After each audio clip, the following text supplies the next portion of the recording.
Remember Peter? He went to the housetop to pray because he was actually hungry. He woke up hungry, starving. Went to the kitchen, there was no food. He cried out. They now started making food. While he was trying to wait for the food, he climbed to the housetop. It wasn't his prayer time. It was a way of waiting for the food, okay? So he went to the housetop and then he lifted up his voice to pray.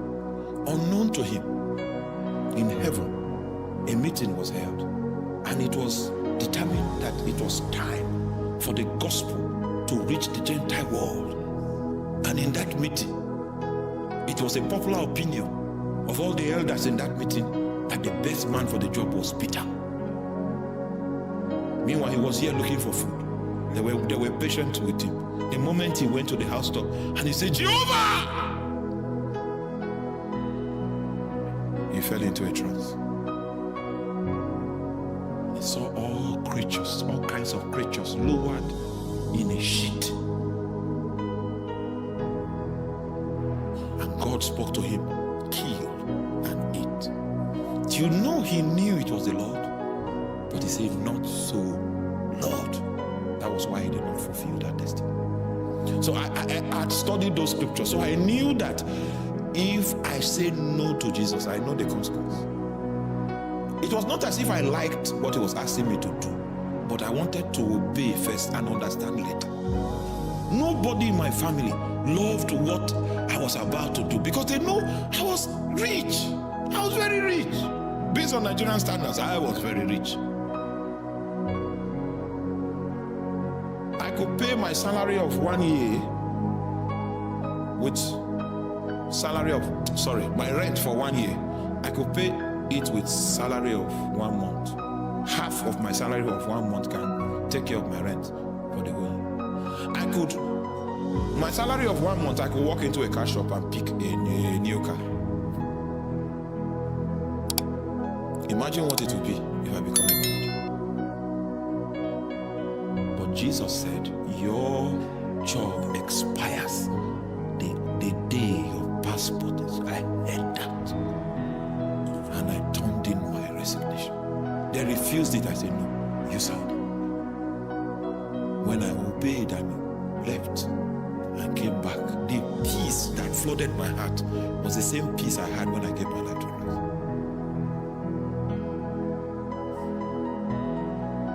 A few days later, he came and said, now it's time to go to the nations. I will give you power over the nations.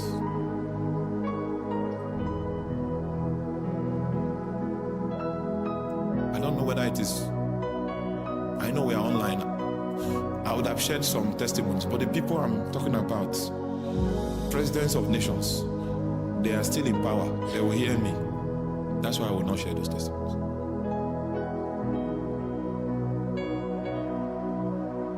That's why I will not share. He gave me words for nations. He gave me words for kings. 1 year after my resignation, I didn't desire to be a manager anymore. His glory was much more than what I could desire for myself. So I would go anywhere for Jesus.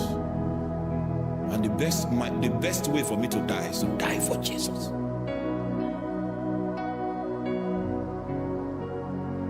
I want to take a moment and explore.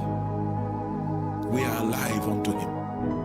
That's the name of the Christian, the man that is alive unto God. You hear Elijah say, as the Lord liveth before whom I stand.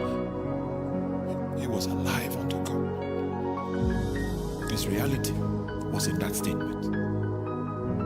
As he lives, the one before whom I stand is always alive in my eyes. That was where he drew his strength from.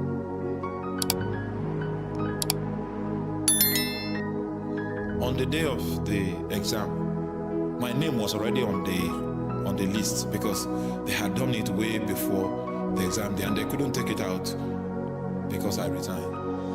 It was still on the list. So my colleagues now called me because they thought I was on a crusade ground and I forgot to come. So they called me and said, I've resigned. The Lord has reassigned me. They were quiet. I didn't know it was a speaker call. So all my colleagues were there. But the guy that placed the call was my very good friend. So he knows that I will pick. I picked. They were all there. So I've resigned. I've gone for the Lord. And no one said a word. They just stopped the call. Gone for the Lord? Who goes for the Lord that is about to be a manager? The ones that love him. The ones that love him. I went to South Africa. I was standing on. They brought a woman on a wheelchair. And the great one spoke into this ear. He said, turn and face that woman and ask her to stand up. I said, hey, Lord, you know, if she doesn't stand up, what will I do?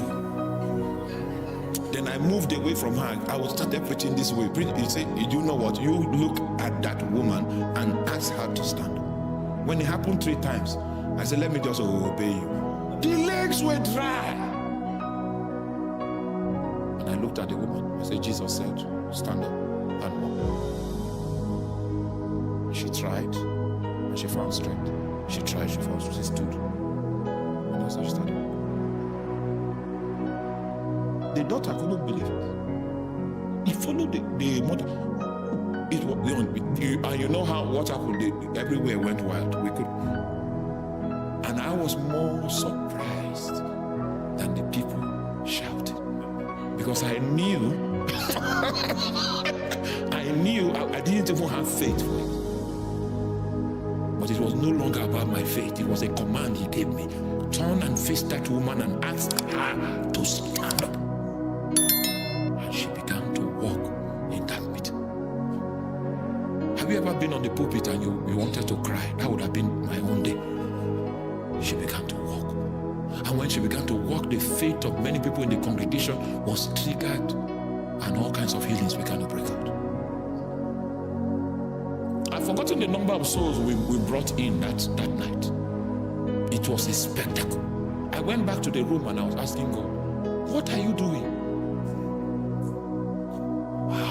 He's a marvel.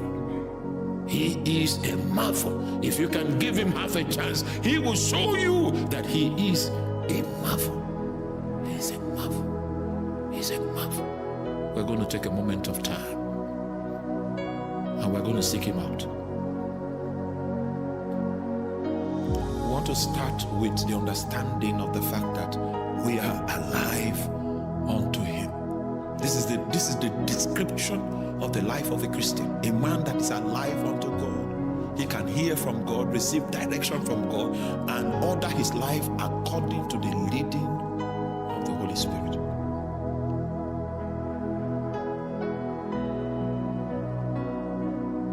Are you with me? It's a great weekend. For some of you, right in your sleep, he will send his angel. And all the dimensions of what it means for him to be alive to you will begin to play out from this time. And I believe that there's a revival that is coming. Yes, I believe it. I don't want to share so many visions with you. There is a revival coming. There is a revival coming. And God will be looking for vessels to fill.